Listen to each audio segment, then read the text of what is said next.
Tu as besoin de conseils pour améliorer ta structure de vente? Alors tu es au bon endroit. Dans cet extrait de coaching de groupe organisé pour nos clients, nous allons détailler plusieurs étapes pour avoir une structure de vente parfaite. On va te montrer comment traiter tous les doutes de ton prospect et que faire à la fin de ton appel de vente. Mais avant ça, n'hésite pas à t'abonner à la chaîne si tu veux qu'on t'aide à développer ton activité et nous on se retrouve pour le coaching directement. Ça, je suis pas magicien. Ce qui est logique, c'est que du coup, quand tu finis ton pitch et que tu donnes ton prix, euh, alors déjà par rapport à ça, il y a deux écoles. Il y a les personnes qui donnent leur prix et ensuite font leur pitch, et il y a les personnes qui font leur pitch et donnent leur prix. Mais sachez que de mon côté, j'ai fait des stats. Après, ça dépend de chaque personne, ça dépend de votre domaine, c'est juste à tester. Mais de mon côté, j'avais de meilleures statistiques, j'avais de meilleurs taux de conversion en donnant mon prix et ensuite en faisant un pitch. J'avais beaucoup plus de conversion en disant à mon prospect, bah écoute, l'accompagnement est à 1 500 € et voici ce qu'il y a dedans, plutôt que de dire dans mon accompagnement, il y a ça, et le prix est de 1 500 €. Mais une fois que vous avez fait votre pitch et que la personne est au courant du prix, là, bah, soit la personne va passer à l'action, mais c'est très rare, d'accord? Il y a très peu de personnes qui vont vous dire, oui, c'est exactement ce qu'il me faut, let's go, envoie-moi un bon de commande. C'est très bien quand vous avez des prospects comme ça, mais ça représente peut-être 5% de votre marché. La plupart vont avoir quelques doutes, quelques craintes. C'est ce qu'on appelle des objections. Mais encore une fois, une objection, ce n'est pas que la personne ne veut pas acheter, c'est qu'elle est intéressée, mais elle a encore quelques doutes, quelques craintes avant d'acheter votre accompagnement, votre prestation. Donc la septième partie de votre structure de vente, c'est le moment où vous allez répondre à ces doutes, répondre à ces craintes, rassurer la personne au téléphone. Et un petit conseil que je vous donne, parce que généralement, une erreur débutant que je retrouve tout le temps, que je faisais tout le temps aussi à l'époque, parce qu'on me l'a toujours appris en formation, toutes les formations marketing qu'on retrouve, tout ça. On me disait, en gros, pour donner encore plus envie d'acheter, il faut que tu fasses des promotions, il faut que tu fasses une réduction, il faut que tu dises que si la personne, elle paye pendant l'appel, bah, tu lui fais une réduction, il faut que tu offres des bonus, etc., etc. Oui, ça joue. Oui, effectivement, tu as peut-être plus de gens qui vont acheter quand tu fais des promotions, etc., etc. Mais attention, il y a vraiment quelque chose à comprendre au niveau de la pression que tu donnes aux gens. Quand tu dis à quelqu'un, si tu payes aujourd'hui, je te fais une réduction. C'est ce qu'on appelle de la pression externe. C'est que tu mets de la pression sur l'extérieur pour le faire passer à l'action. En mode, regarde vite, il faut que... Vous savez, c'est un peu comme les formations que vous retrouvez en ligne, où il y a des... vous allez sur la page de vente, et là, c'est marqué, l'offre expire dans 25 minutes, vite, achète, moins 50% de réduction, vite, vite, vite. Ça, c'est ce qu'on appelle de la pression externe. C'est que tu mets de la pression sur le monde extérieur pour que les gens prennent une décision.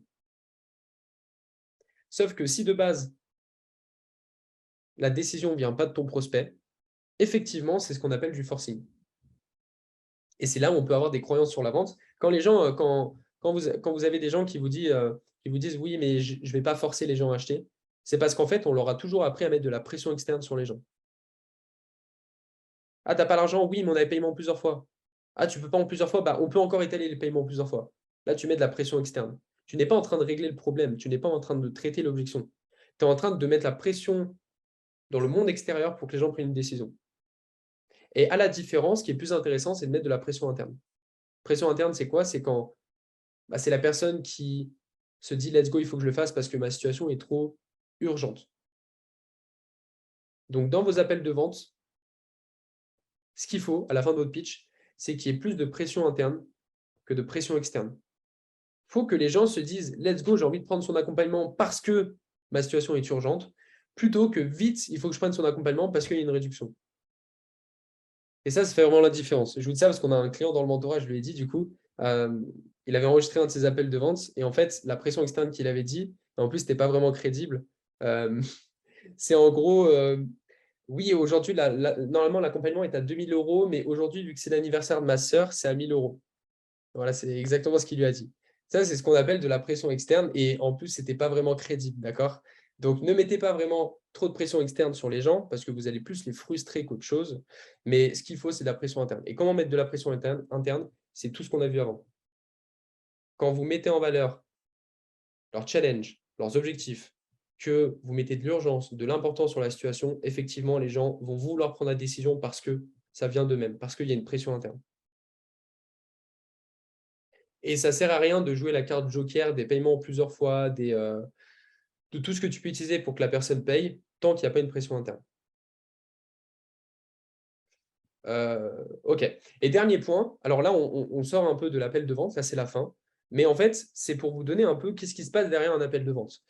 En fait, suite à votre appel de vente, soit il y aura un onboarding, c'est-à-dire que la personne va acheter et donc bah, vous pouvez prendre le paiement sur l'appel et vous pouvez démarrer l'accompagnement ou la prestation avec la personne, soit la personne ne va pas vouloir parce que potentiellement elle a des craintes trop fortes ou peut-être qu'elle veut vraiment pas passer à l'action et que c'est trop cher pour elle ou peu importe l'objection que vous avez.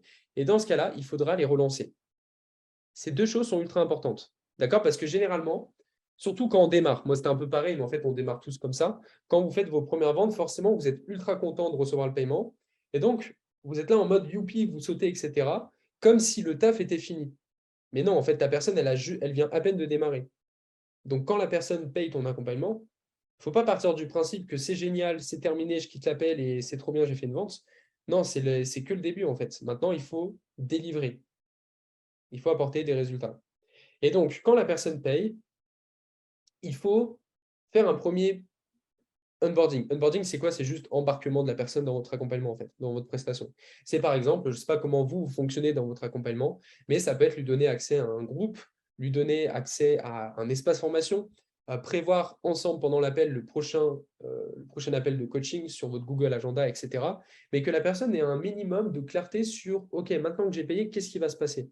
Parce que le truc, c'est que si vous faites payer la personne et qu'en plus, elle lui faisait peur de payer et que vous quittez l'appel en mode ciao et on se rejoint la semaine prochaine, entre-temps, potentiellement, il va revenir sur sa décision et vous demander un remboursement. Voilà. Alors, pour éviter ça, eh ben, embarquer la personne. Ok, génial, déjà bravo pour ton investissement. Tu viens d'investir, c'est quand même quelque chose d'important, donc félicitations. Maintenant, ce que je vais faire, c'est que je vais t'envoyer tel groupe, je vais t'envoyer tel dossier, je vais t'envoyer tel fichier. Dis-moi si tu l'as reçu. Ok, génial. Réservons ensemble le prochain appel de coaching. Ok, génial. Bah, écoute, c'était génial cet appel. J'ai kiffé. J'espère qu'on va faire de belles choses ensemble et on se retrouve mardi. Ciao. Mais il faut faire cet onboarding. Et si la personne ne paye pas pendant l'appel ou qu'elle a une objection, il faudra la relancer, ce qu'on appelle le follow-up. On a des clients dans le mentorat qui nous connaissent depuis 6 mois, depuis 1 an, depuis 2 ans. Là, il y avait une personne qui était à notre séminaire qui me connaît depuis 4 ans. Même moi, j'étais choqué parce qu'il y a 4 ans, c'était quand je m'étais lancé. C'est-à-dire qu'elle me connaît depuis mes tout débuts. Et donc, c'est important d'entretenir la relation.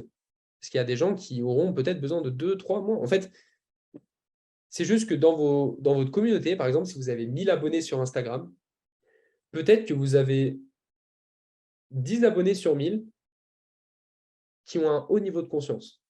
Un haut niveau de conscience, c'est quand un abonné, par exemple, sait qu'elle a un problème, sait que vous pouvez les aider et qui serait prêt à passer à l'action immédiatement. Mais ça, peut-être, ça représente 1% de votre communauté. Derrière, vous avez 90% de votre communauté qui ne savent même pas qu'ils ont une problématique et qui ne savent pas forcément que vous pouvez les aider. Et donc, forcément, quand tu remarques que tu as seulement 1% des gens qui seraient prêts à payer maintenant et que tu as 90% des gens qui te suivent sur Instagram mais qui ne savent pas encore que tu peux les aider, c'est là que tu te rends compte que putain, les relances, c'est ultra important en fait. Donc vous devez avoir nous on en a aussi, mais un dossier de relance où vous pouvez simplement commencer par un fichier Excel. Hein. Un fichier Excel, vous notez des profils intéressants ou des profils qui vous ont dit non pendant l'appel pour que vous puissiez les relancer en fait plus tard pour éviter de les oublier. D'accord? Donc, onboarding ou follow-up, ça c'est la dernière étape de la structure de vente. Soit vous prenez le paiement pendant l'appel et donc vous lui expliquez la suite pour faire l'onboarding, soit vous suivez le prospect avec bon, on ne va pas le détailler ici, mais vous pouvez commencer par une première stratégie de relance qui consiste simplement à les relancer par exemple toutes les semaines pour voir où ils en sont, ou par exemple leur envoyer des ressources qui peuvent les aider. Ou par exemple les relancer sur une autre offre à vous qui peut être potentiellement moins chère et donc plus leur correspondre, d'accord? Vous pouvez commencer comme ça vos relances, mais les relances, c'est ce qui va vous rapporter le plus en fait. C'est clairement ce qui va vous rapporter le plus, d'accord? C'est beaucoup plus simple de convertir quelqu'un qui vous connaît depuis des mois plutôt que de vous bottiner à essayer de closer quelqu'un qui vous a connu juste avec la publicité Facebook, par exemple. Ce qu'on appelle voilà, les prospects froids. C'est des gens qui ont besoin d'un peu plus de confiance en fait. J'espère que cette vidéo t'a plu. Si t'as d'autres questions par rapport à ce qu'on a vu dans ce coaching, n'hésite pas à la poser en commentaire directement. N'hésite pas également à liker la vidéo et à t'abonner à la chaîne. Et nous, on se retrouve très vite dans une prochaine vidéo.